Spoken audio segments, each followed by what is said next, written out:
Irmãos, a palavra de hoje está em Marcos, no capítulo 4, no versículo 35. Marcos, capítulo 4, no versículo 35. Quantos acharam aí? Digam amém. Amém? Estão achando? O título dessa mensagem é: não tenha medo, tenha fé. Não tenha medo, tenha fé. Pastor, tem uma quarta, terceira cepa, sei lá onde que já está vindo aí.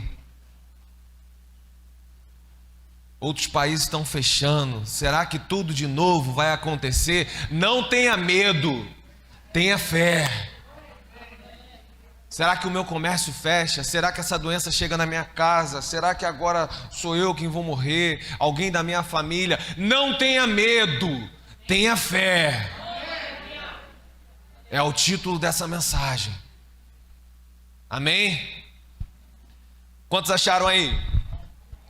Agora a maioria. No título da minha Bíblia está: Jesus acalma a tempestade. E diz assim: aquele dia, lhes disse aos 12 discípulos, amém? Naquele dia, sendo já tarde, passemos para o outro lado do mar. E despedindo-se a multidão, levaram-no consigo como estava no barco.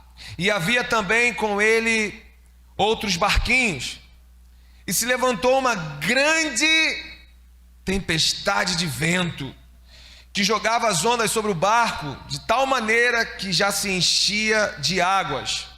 E ele estava na popa, dormindo. Ele estava como? Dormindo. Jesus estava dormindo, no meio de uma tempestade, sobre uma almofada, um travesseirinho. E o despertaram dizendo: Mestre, não te importa que pereçamos? E ele, levantando-se, repreendeu o vento e disse ao mar: cala-te, aquieta-te. Em algumas traduções está aí: fique em silêncio. E cessando o vento, houve grande o quê? Bonança. Versículo 40. Ele disse: por que estão assim? Presta atenção nisso, irmãos. Por que estão assim temerosos, com medo, amedrontados? Por que você está com medo? Por que estão temerosos?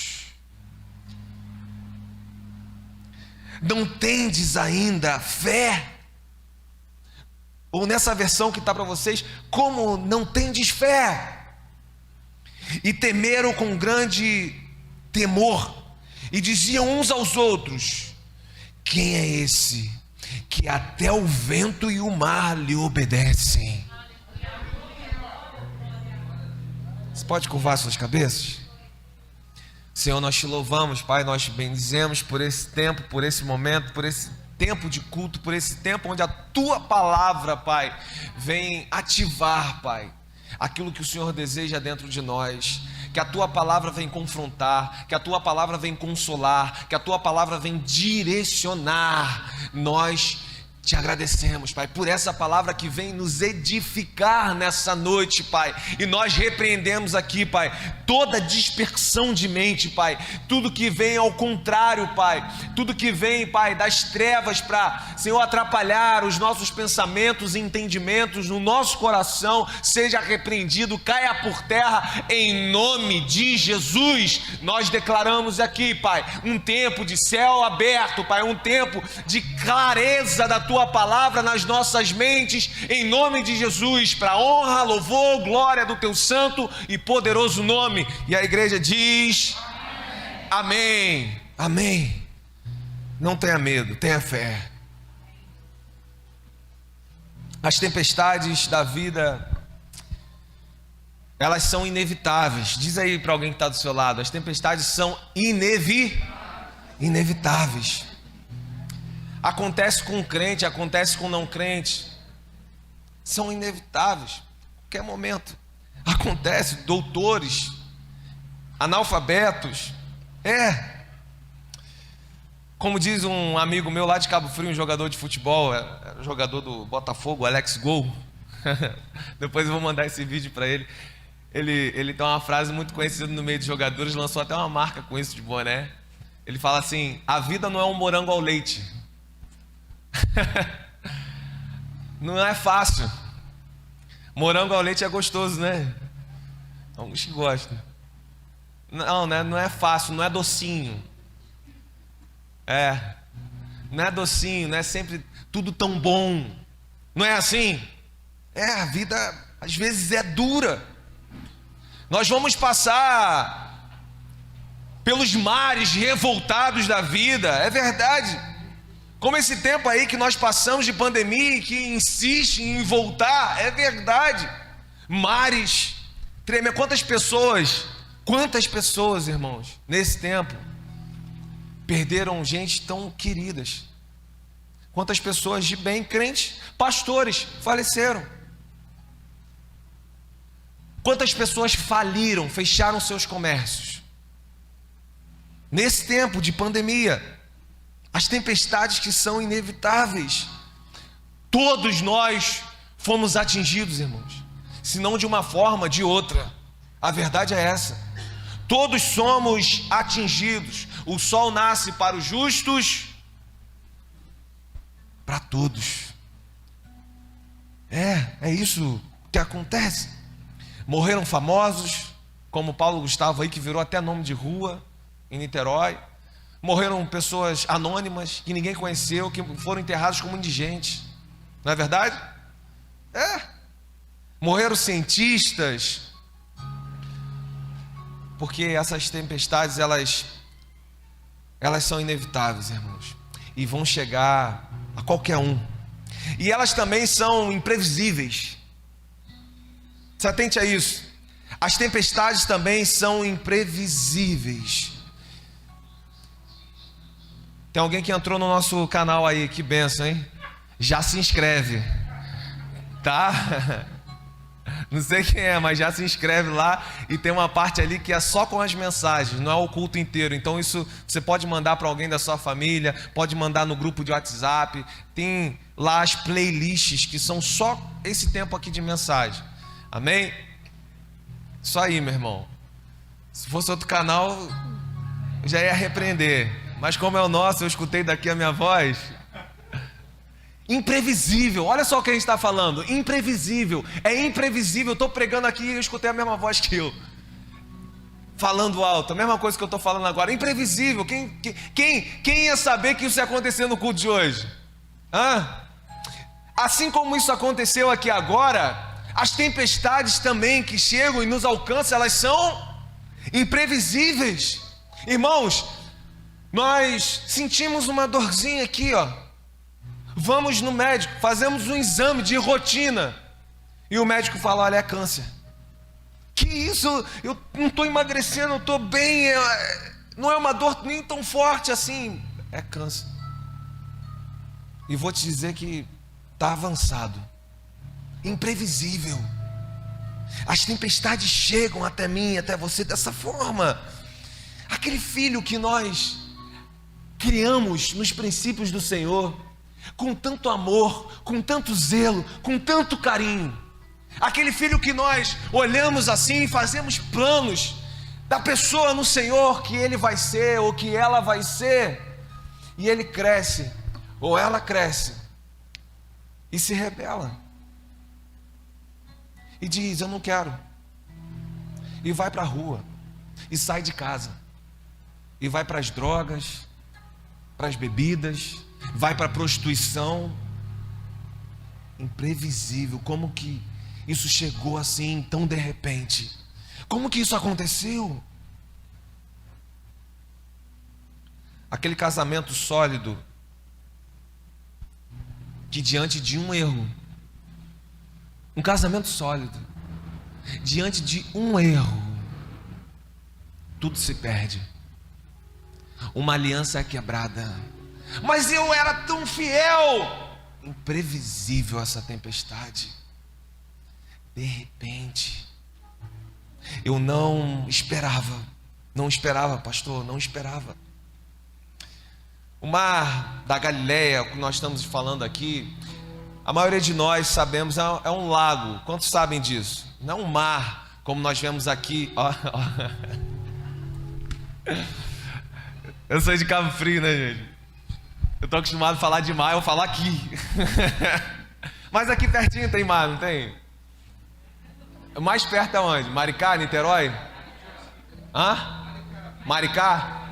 Maricá. É Niterói.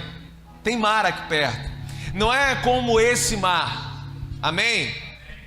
É um lago.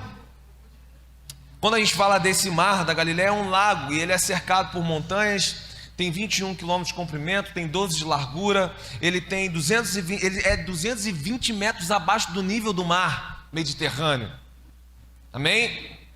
E poucos quilômetros dali fica o Monte Hermon, o mais alto de Israel, cujo o pico dele sempre fica coberto de neve. Assim que é. E de vez em quando os ventos gelados que passam nesse monte aí, eles descem encurralados ali pelas colinas, pelas montanhas, e eles batem na superfície desse lago, desse mar da Galileia. Subitamente, de repente, como nós estamos falando de forma imprevisível, de repente eles batem lá. Eles saem para a direção que Jesus tinha falado nesse mar. Está como um dia de hoje que nós vivemos, um sol, céu limpo, e de repente pode ser que tenha acontecido exatamente esse fenômeno aqui nesse dia. Pode ser que de repente esses ventos, essa tempestade de vento chegou naquele lugar. Eles estavam tranquilos, no meio do caminho uma tempestade, do nada, de forma imprevisível. Irmão, é exatamente assim na minha e na sua vida. A gente sai de casa um tempo bom, a gente está vivendo no casamento um tempo bom, a gente está com os nossos filhos um tempo bom, a gente está lá no nosso emprego um tempo bom, de forma imprevisível uma tempestade de vento nos alcança, que você fica se perguntando, de onde que veio isso? Porque eu não percebi nem aquela nuvem se amontoando lá no final, não, de repente, imprevisível. Há pouco tempo teve um vídeo na internet de um rapaz, até se eu não me engano alguns pastores colocaram, o pastor Nil Barreto colocou um vídeo desse numa pregação, ficou conhecido na internet, um homem andando numa avenida daquela grande de São Paulo, de moto, um motoboy, e alguém estava filmando, por acaso, estava filmando ali alguma coisa, e na imagem aberta estava pegando esse motoboy vindo nessa avenida. Do outro lado da avenida, uma daquelas grandes lá, que tem divisão no meio, uma roda de caminhão se soltou, no sentido contrário. Uma roda de caminhão se soltou. Olha isso. A roda veio quicando, pulou, atravessou a avenida, bateu na cabeça do motoqueiro e ele faleceu. Lá do outro lado, ela passou no meio daquela divisão, ela passou no meio de carros que poderiam bater nos carros, passou no meio disso tudo em velocidade e conseguiu atingir exatamente a cabeça do motoqueiro. E ele faleceu. Aquele homem saiu de casa para trabalhar. Ele saiu de casa pensando, mais um dia vou ganhar meu dinheirinho, vou fazer a minha compra, vou talvez, não sei, chegar com a minha compra para minha família em casa. Eu vou dar um presente para minha esposa, para minha namorada, não sei. Eu sei que naquela avenida ele jamais pensou Irmão, qual é a possibilidade de você, numa avenida, do outro lado da avenida, uma roda soltar do caminhão e ir na sua cabeça lá do outro lado? Jamais ele, naquela avenida, ele pensou nisso. Imprevisível, de uma forma imprevisível, ventos que chegam até a minha e a tua vida. E também tempestades que, além de serem imprevisíveis, além de serem inevitáveis, elas são inadministráveis. Tempestades que nós não conseguimos. Tem tempestade que você consegue administrar. Tem tempestade que a gente não consegue administrar. Assim, aconteceu com eles também.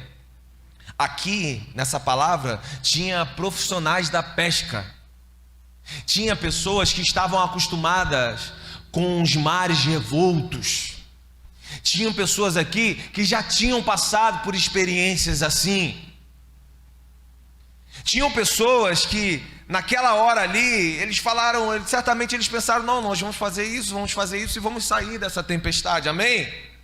Sim, tinha, porém, chegou um momento em que as habilidades dessas pessoas não eram suficientes contra esse tipo de tempestade.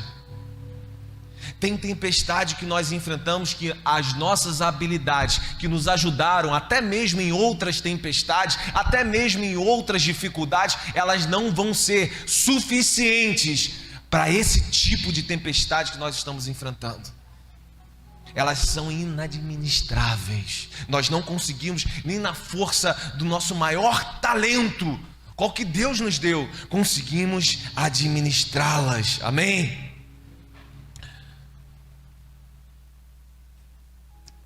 É aquele tipo assim que, além do médico que eu falei, que talvez um exame, alguma coisa mais grave, além disso,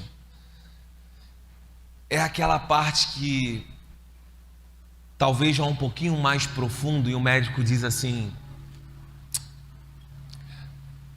infelizmente, não tem mais jeito. Porque quando nós recebemos e ainda fala, olha, vamos operar, olha, vamos fazer um tratamento, tem como fazer um tratamento, mas inadministrável é quando nós olhamos no olho e ele diz assim, não tem mais jeito. Ou seja, saiu do nosso controle, saiu do que nós podemos fazer, saiu da nossa condição de batalharmos contra aquilo.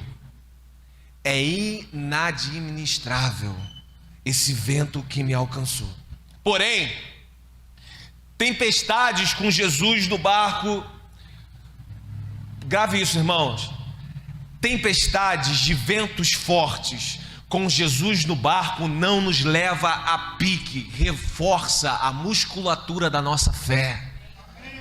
Não tenha medo, tenha fé. Tipos de tempestades mais fortes.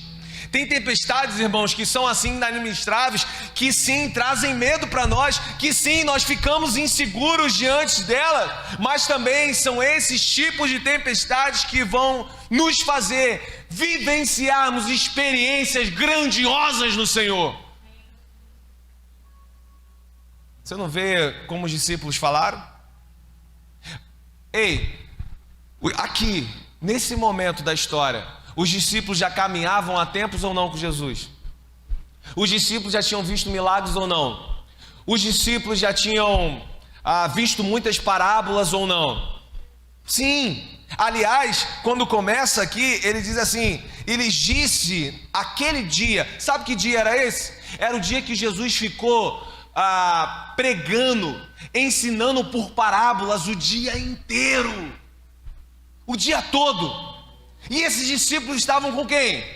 Estavam com ele, estavam com Jesus. Eles estavam tendo essas experiências, viviam essas experiências. Só que diante dessa tempestade, que a Bíblia diz grandiosas, desse vento contrário mais forte, aonde foi de forma imprevisível, aonde eles não conseguiam administrar, aqui eles falaram: quem é esse que até o vento lhe obedece? Uma experiência diferente de tudo que eles estavam vivendo. Por quê? Você acha que ele não sabia quem era Jesus? Agora, a grande experiência fez com que eles vissem e pudessem se relacionar com um Jesus que eles ainda não tinham visto, com um Jesus que eles ainda não tinham o conhecimento. Jesus, irmão, está se revelando em meio aos ventos fortes da sua vida. Jesus está se apresentando num Jesus diferente no meio dos ventos fortes na sua vida. Quem é esse? Porque esse eu não tinha visto ainda. Talvez você viu um monte de Jesus, talvez você falou de um monte de Jesus, mas talvez também era como Jó: olha, antes eu era só de ouvir falar, mas hoje os meus olhos te contemplam. Ou seja, hoje eu vejo um Jesus diferente. Quem é esse? Esse é um Jesus que eu ainda não vi. E quando nós temos experiências grandiosas de um Jesus que a gente ainda não viu, nós vamos nos relacionar diferente com esse Jesus. Nós vamos dobrar as nossas cabeças diante da vontade dele de forma diferente. Nós não vamos questionar, nós vamos confiar numa forma diferente. Por quê? Porque eu vi o vento parando com a ordem dele. É mais do que eu pensava. Quem é esse? Quem é esse que até o vento acalma? Nós não cremos, irmãos, preste atenção nisso, num determinismo cego. O que é isso? Determinismo cego é aquela reunião que a gente faz e a gente só fica aqui: vai acontecer, vai curar, vai fazer. Determinismo cego. Aí não acontece. Aquela pessoa que não tem entendimento, sabe o que ela faz? Jesus não fez, ou Jesus não está aqui, ou eu estou fora daquilo ali. Olha o trauma na cabeça dessas pessoas. Determinismo cego. A Bíblia nos orienta ainda que, olha, se nós formos, fala assim, se você for para outra cidade, se você for fazer um outro negócio, que não seja você dizendo: eu vou, eu faço, mas diga antes: se o Senhor quiser, eu vou, se o Senhor quiser, eu prosperarei. Isso é andar na condição de que Jesus pode sim acalmar o vento da nossa vida. Se o Senhor quiser, o Senhor pode fazer.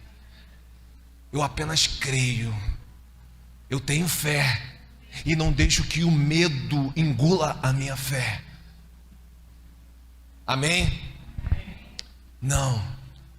Não cremos nesse determinismo cego. Nós não cremos em sorte, não cremos em azar, não cremos no olho gordo, não cremos que praga vá pegar na vida dos crentes. Não, o que nós cremos é que a mão, a destra poderosa de Deus está sobre o nosso destino, sobre a nossa vida, está nos sustentando sobre toda a instabilidade das nossas vidas, porque todas as coisas cooperam para o bem.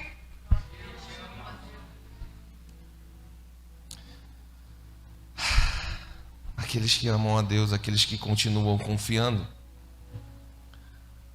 A tua vara, o teu cajado me consola.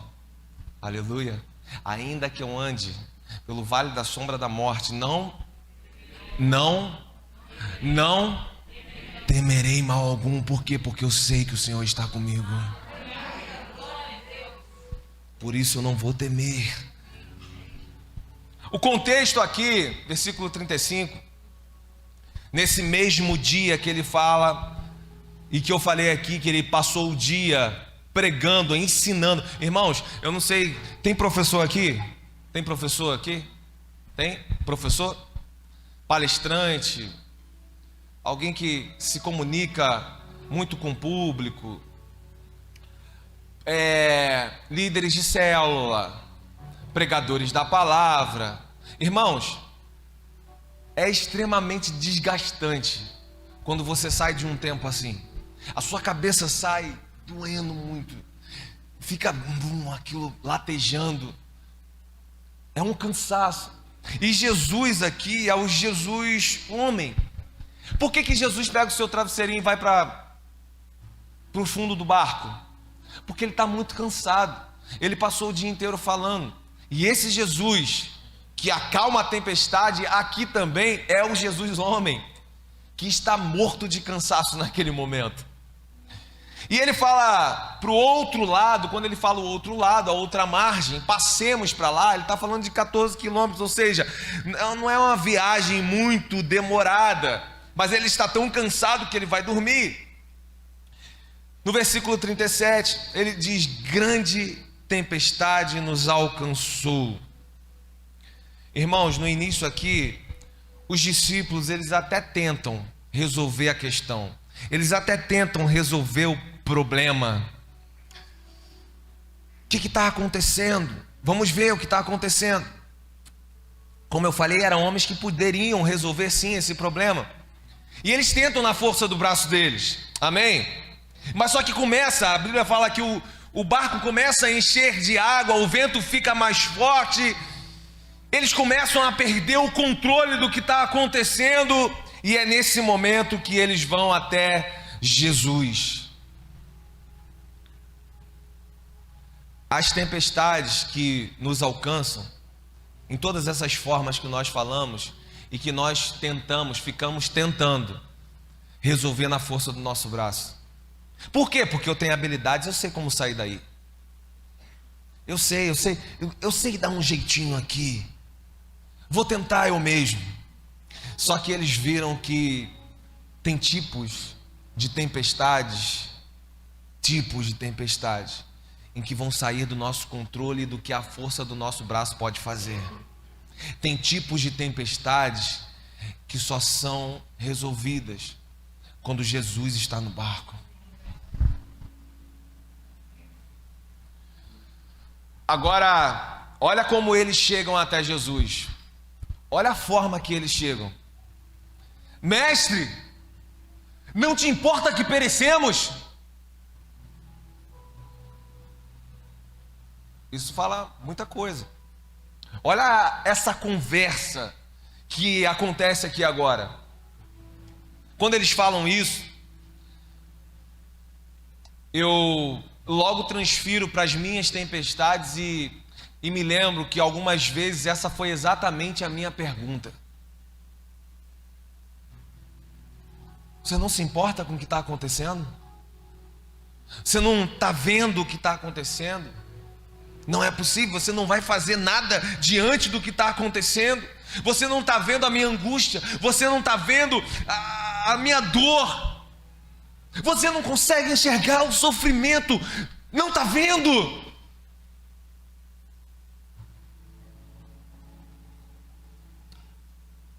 Por que você acha que eles perguntam nesse tom de censura? Fala aí para você mesmo. Porque é fácil entender, irmão, a tempestade vindo sobre o desobediente. Aliás, não é que é fácil no sentido de que nós desprezamos, mas é fácil a compreensão sendo no contexto pai, filho, igreja, entendermos tempestades que vêm sobre aquele que saiu do propósito do caminho de Deus. Amém? Como quem, por exemplo? Uma tempestade que chegou a alguém que não queria pregar onde Deus falou que ele tinha que pregar. Jonas. Não é mais fácil a compreensão? Por quê? Porque Deus tem um plano, um propósito. E ele saiu desse plano.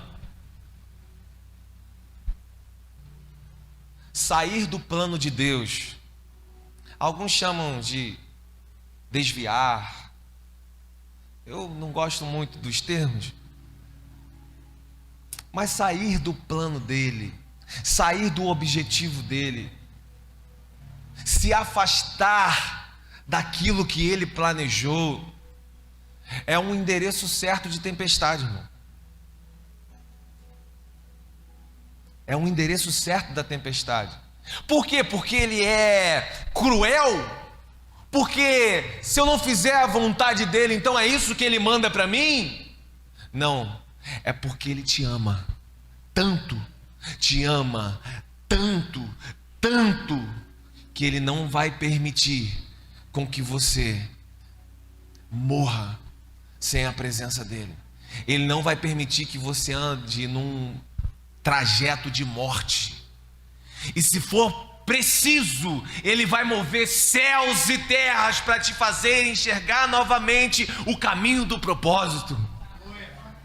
Isso não é crueldade, isso não é imposição, isso é amor. Um amor que nós só entendemos mais lá na frente, quando nós estivermos exercendo aquilo que nós nascemos para exercer, quando nós estivermos vivendo aquilo que nós nascemos para viver em Deus. Nós vamos falar assim, quando estiver lá na frente, nós vamos dizer assim: graças a Deus que ele foi me buscar lá, graças a Deus que ele me mandou aquela tempestade, graças a Deus, Senhor, obrigado, Senhor, por ter mandado, por ter me feito desviar daquele plano que eu queria seguir, que era de morte. Lá na frente a gente vai falar isso. Mas, irmão, fechando aqui essa janela, fica mais fácil essa compreensão, amém? Só que não é o que está acontecendo aqui. E o que está acontecendo aqui faz com que esse tom seja assim, a pergunta seja num tom de censura. Você não está vendo? Por quê? Porque Jonas, o desobediente, é fácil. Eu compreendo mais facilmente. Agora, como entender a tempestade chegando sobre o obediente? Aquele que está na direção que Deus mandou, aquele que está vivendo o que Deus quer que ele viva, aquele que está fazendo o que ele quer que ele faça. Aqui tem uma dificuldade maior. Jesus está comigo, eu estou com o Senhor. Por que essa tempestade? Aqui tem a crise dessa pergunta que faz esse tom ficar assim. Você obedece? Você vai na direção que Jesus mandou, e nessa direção, uma tempestade que quase me mata. Depois de vivenciar milagres, chegar até ele, até o mestre, e ele falar: vai para lá. Qual a direção, Jesus? A direção é aquela. Passemos para o outro lado. Amém. Eu sou alguém que anda em obediência. Entremos no barco, meus irmãos. E nessa direção, uma tempestade que quase, Cristiano, quase leva a minha vida. Uma tempestade que me abala profundamente, emocionalmente. Uma tempestade que me faz ter medo. Uma tempestade que me deixa inseguro. E quem que mandou? O diabo? Não, foi Jesus. O Jesus que mandou nessa direção. Então o tom deles é de tentar compreender isso. Mas, irmãos, preste atenção nisso. Logo no primeiro versículo, Jesus disse: passemos. Jesus não falou: eu vou passar. Jesus falou: passemos para o outro lado. Isso significa que apesar dos problemas, apesar da dificuldade, apesar dos ventos contrários, apesar da forte chuva, eles vão alcançar o outro lado. No meio das tempestades que querem avivar o medo que existe dentro de você, volte os seus olhos para a promessa que está sobre você, da parte de Jesus. Porque a promessa vai te fazer enxergar não o medo que está no meio do caminho. A promessa vai te fazer enxergar a palavra que diz: nós vamos chegar do outro lado. Ele não falou que não vai ter angústia e que não vai ter problema. Ele só falou que nós vamos chegar do outro lado e eu vou continuar no barco com você. Passemos, eu vou estar com você. Passemos eu vou estar com você. E o que mais nós precisamos diante das piores tempestades? Não precisamos de mais nada, irmão. Tudo que nós precisamos é que Jesus esteja conosco. Então eu vou estar livre. Não, você não vai estar livre das aflições, mas em meio às aflições Ele vai te conduzir com a destra poderosa dEle. Passemos para o outro lado. Segundo tópico dessa conversa, eles vão falar do que não está bem resolvido ainda na mente deles, dessa pergunta que eles fazem, e nesse tom que eles fazem de censura. E o que não está bem resolvido para eles? O que não está bem resolvido é conciliar a necessidade urgente com a aparente demora de Jesus. Quem entendeu isso aí? Ei, o meu barco vai afundar, o meu casamento vai acabar, o meu filho vai se perder, a enfermidade parece que vai me levar. E por que, Jesus, que você está dormindo? É urgente. Será que você não está vendo isso? Em outras palavras, o tom deles era esse. A mesma coisa que eu e você já fizemos um dia, irmão. A mesma coisa que tem pessoas fazendo hoje.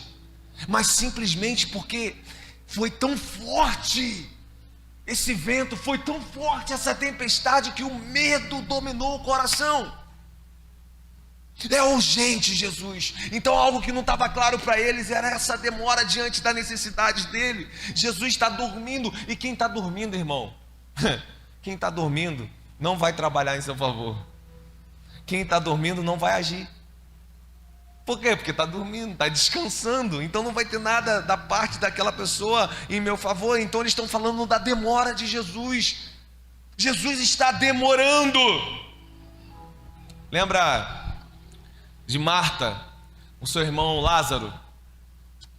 O que ela fala para Jesus? Vem, ele está enfermo, Jesus. Aquele que o Senhor ama está enfermo. Jesus, vem depressa. Por quê? Porque é urgente. É o que a gente fala: Senhor, vem depressa, Pai. Isso é muito urgente. Eu não sei o que vai ser, eu não sei o que vai dar. Vem depressa. Ela fala isso para Jesus, amiga de Jesus, de uma pessoa a quem Jesus amava muito. Aliás, um dos poucos relatos que nós vamos ver Jesus chorando. Alguém que ele amava muito. Então logo nós pensamos, Jesus vai atender imediatamente o chamado dessa mulher, amém? Foi assim que aconteceu? Foi? Não. Jesus chegou lá, ele já estava morto há quantos dias? 4 dias. É o amigo, o chamado da amiga.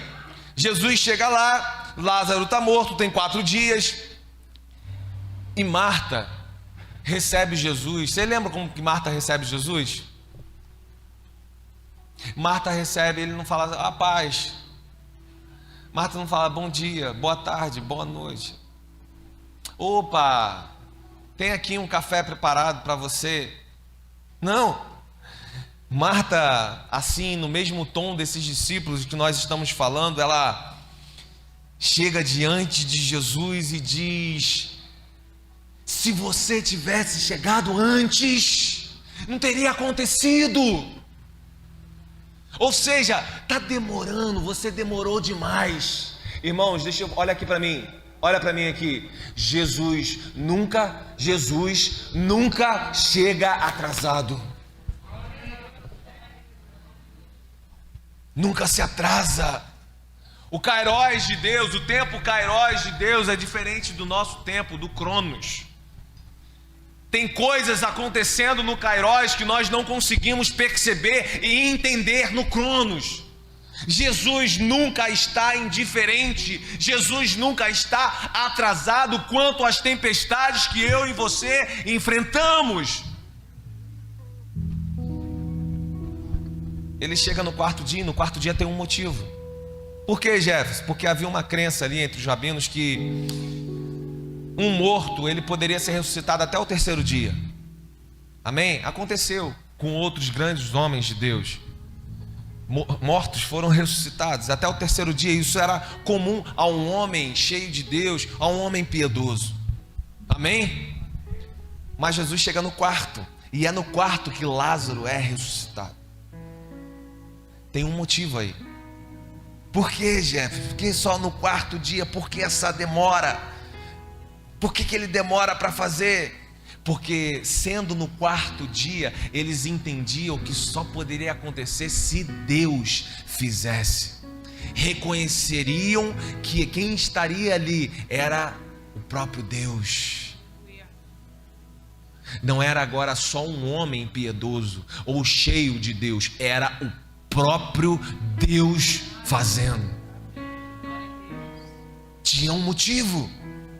Então, o que era um motivo de demora para Marta, aquilo que ela estava remoendo ali entre dela, estava revelando que ali não tinha apenas esse grande homem, mas tinha o próprio Deus encarnado no meio dos homens.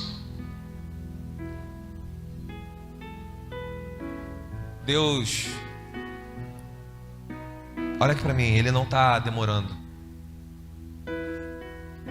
Ele não está demorando. Marta não entendeu que precisava passar do terceiro dia, e para ela isso era uma demora. Mas Deus estava fazendo algo muito maior e grandioso naquele momento. Às vezes nós pensamos que Deus está demorando, mas Ele, no tempo dele, está fazendo algo maior ainda na minha e na sua vida, maior ainda dentro dos nossos lares, maior ainda na nossa saúde espiritual, mental. É porque nós não conseguimos compreender, como o pastor Rafael falou aqui logo de manhã, parafraseando Paulo: hoje o que vemos é como um espelho embaçado, mas um dia isso será claro diante de nós. É porque nós ainda estamos limitados muito ao que é só terreno, mas Deus continua operando obras grandiosas que vão durar eternamente na minha, na sua vida e na vida dos nossos familiares.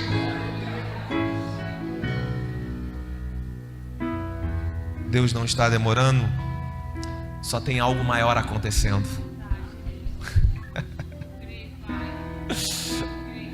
Para nós finalizarmos, Jesus se levanta, verso 39, 40, e ele diz assim: e se levantando, repreendeu o vento e disse ao mar: cala-te, aquieta-te. E cessando o vento, houve grande bonança. E ele disse: por que vocês estão com medo? Em outras palavras, e aqui tem algumas traduções que diz amedrontados. Por que vocês estão assim? Às vezes é fácil a gente falar, irmão: poxa, mas eles viveram tantas experiências, estavam do lado de Jesus, e por que ainda chegar nesse sentimento? Mas, irmão, era um barquinho, era de noite, vento muito forte. Hoje a gente sabe o final da história, mas eles estão lá no meio dessa tempestade. Eles estão vendo a água entrando e o barco afundando. Situações que nós enfrentamos que de fora as pessoas: poxa, mas isso está desestabilizando esse irmão. Mas dentro da casa dele, aonde ninguém pode ver, ele está vendo o nível que a água está chegando dentro do barco. Ele está vendo que provavelmente, meu Deus, hoje o barco afunda, hoje o vento está mais forte. Só você sabe as lágrimas dentro do seu quarto, aonde ninguém está vendo. Só você sabe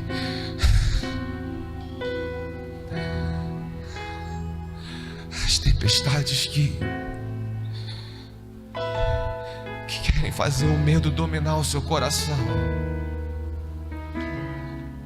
Tem coisas que você não compartilha nem com o seu melhor amigo, nem com o seu esposo, nem com a sua esposa.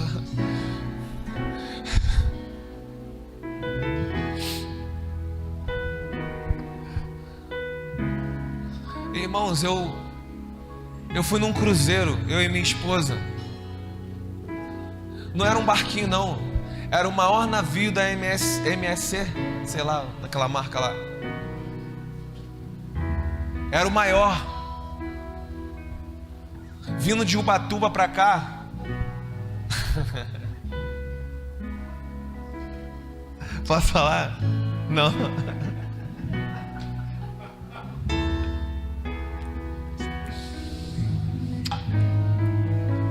O bar começou a mexer muito. Eu tô falando de um transatlântico. Eles estavam num barquinho. E ele começou a mexer, as pessoas muito enjoadas. Eu tava lá com um Dramin, meu irmão. O Dramin era igual Bala House pra mim. Tirava toda hora. Enjoado. E só começou a mexer. Da gente ver assim, agora tá um pouco demais. E minha esposa, ela... Eu tenho que medir minhas palavras agora aqui, calma aí. Tem que pensar bem o que eu vou falar. Tudo que eu disser pode vir contra mim no grande tribunal. Eu não tô nem olhando para trás, irmão. E minha esposa, a nossa filha estava junto com a avó dela numa cabine de baixo. E ela, Jefferson, o que está acontecendo? O que está acontecendo? Olha o Titanic. Tô pegando leve. Sabe por quê, irmãos? O negócio começou a ficar embaçado.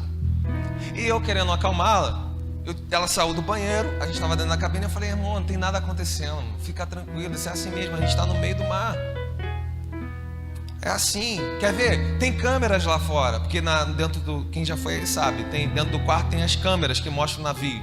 Olha aqui, eu vou te mostrar, cara, tá tudo calmo. Gente, quando eu botei na câmera lá fora, a onda estava passando por cima do navio assim, ó.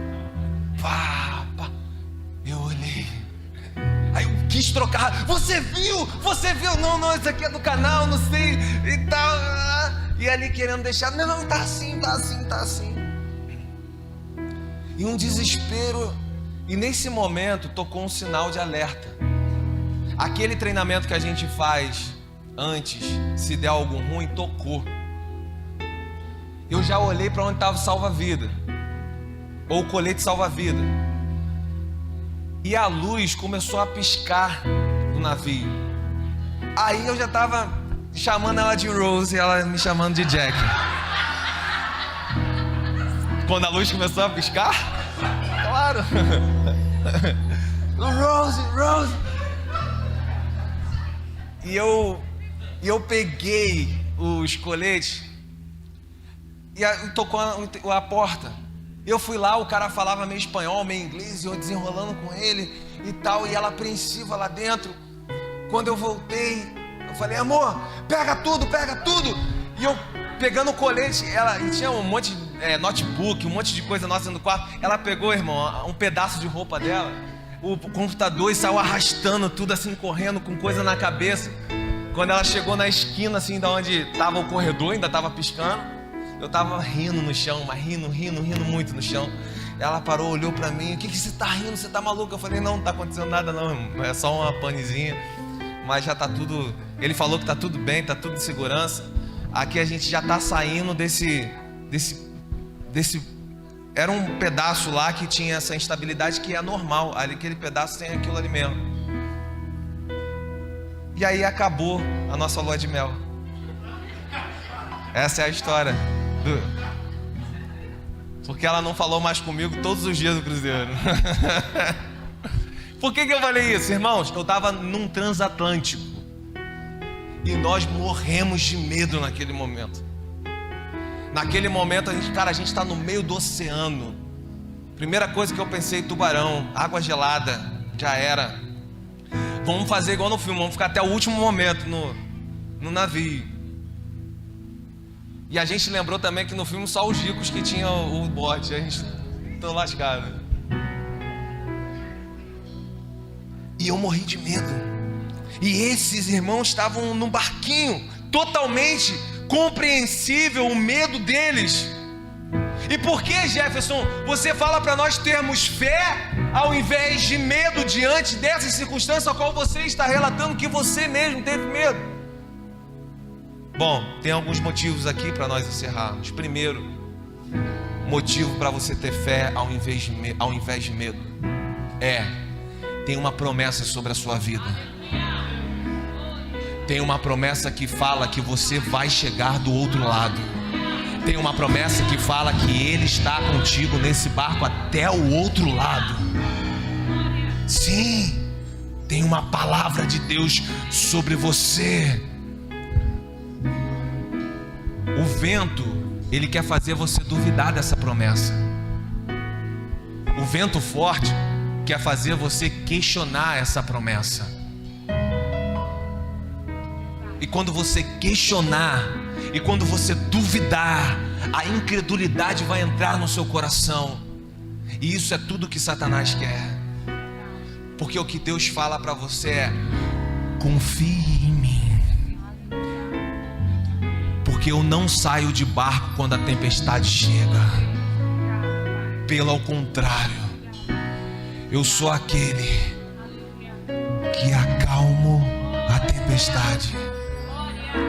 Eu sou aquele que pode sim uma tempestade alcançar esse barco, mas eu sou aquele que vou conduzir o barco até o final com você em segurança. Segundo motivo é a presença de Deus. Por maior que seja a tempestade, se Ele está com você, lança fora o medo, irmão.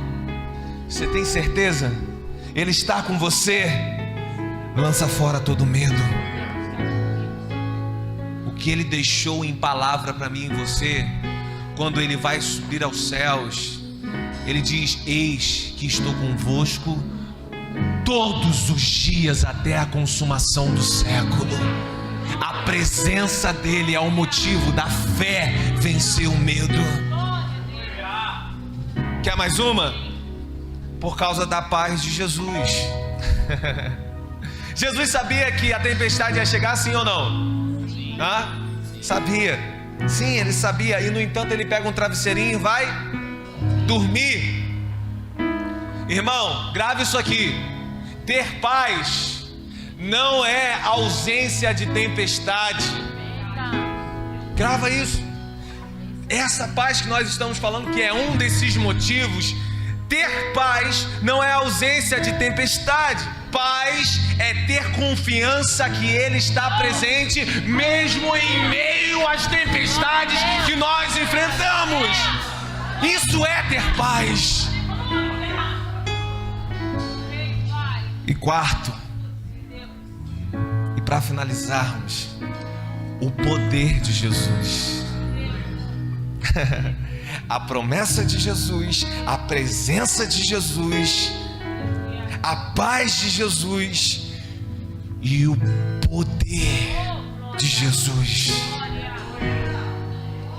Esse Jesus é o que Ele relata que acalma o vento e a tempestade. Diz que o poder dele está sobre toda criatura e criação.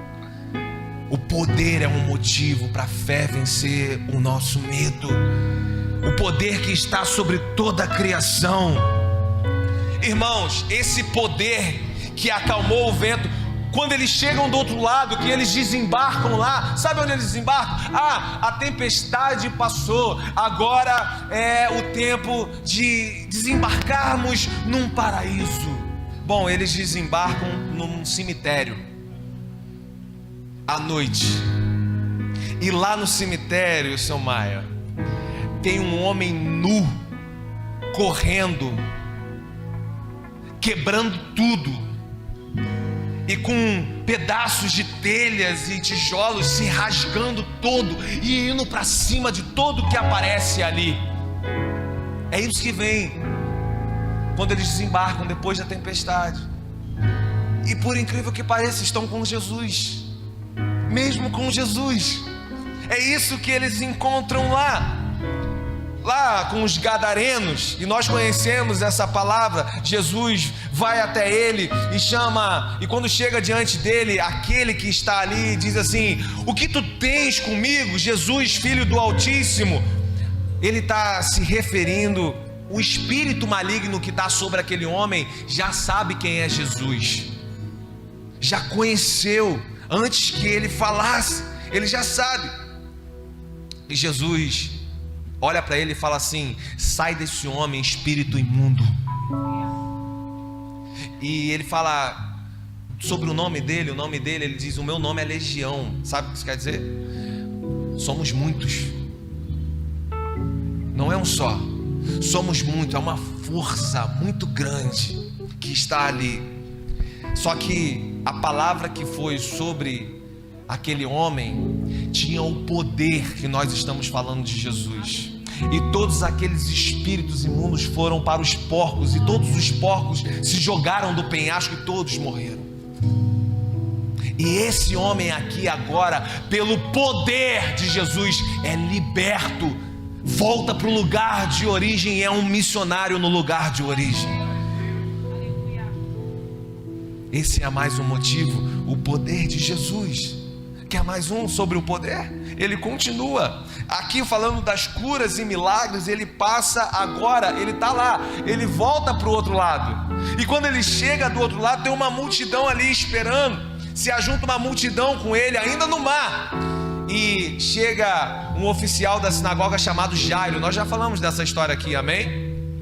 Aquele oficial chega ali dizendo: a minha filha está muito enferma, vai morrer, está à beira da morte. E Jesus vai até onde está a filha dele. Só que no meio do caminho tem quem? Quem que está no meio do caminho? Jairo está com pressa, é urgente. Só que no meio do caminho tem alguém que para Jesus. No meio daquela multidão, já está difícil de andar na multidão. Ele já está falando: minha filha vai morrer, ele tem que chegar lá em casa logo. A multidão parando Jesus. E no meio da multidão, no meio do caminho, tem uma mulher que faz algo diferente, ao qual nós falamos no louvor aqui. Tem uma mulher que toca na orla dele. E tem uma mulher que é curada do fluxo de sangue que durava já há muitos anos.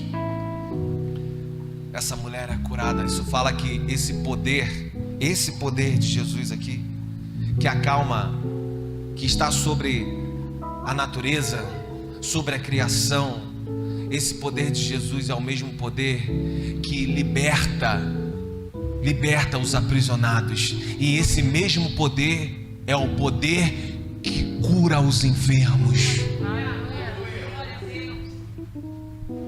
E esse mesmo poder é o poder que segue adiante depois daquela mulher que chega naquela casa lá da filha de Jairo, e todos, aliás, ele não segue, porque quando ele cura, essa mulher é curada, os homens chegam ali e falam assim: ei Jairo, não é preciso mais incomodar o mestre. Por quê? Porque a sua filha faleceu, já morreu. Jesus olha para ele e fala: não temas, não tenha medo, crê somente. Não tenha medo, tenha fé. E as pessoas riem.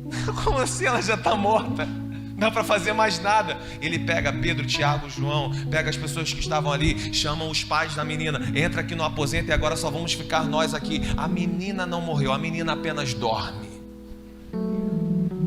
E Jesus faz aquela menina voltar à vida. O mesmo poder sobre a criação, o mesmo poder que liberta o aprisionado, o mesmo poder que cura a enfermidade, é o poder que traz de volta a vida.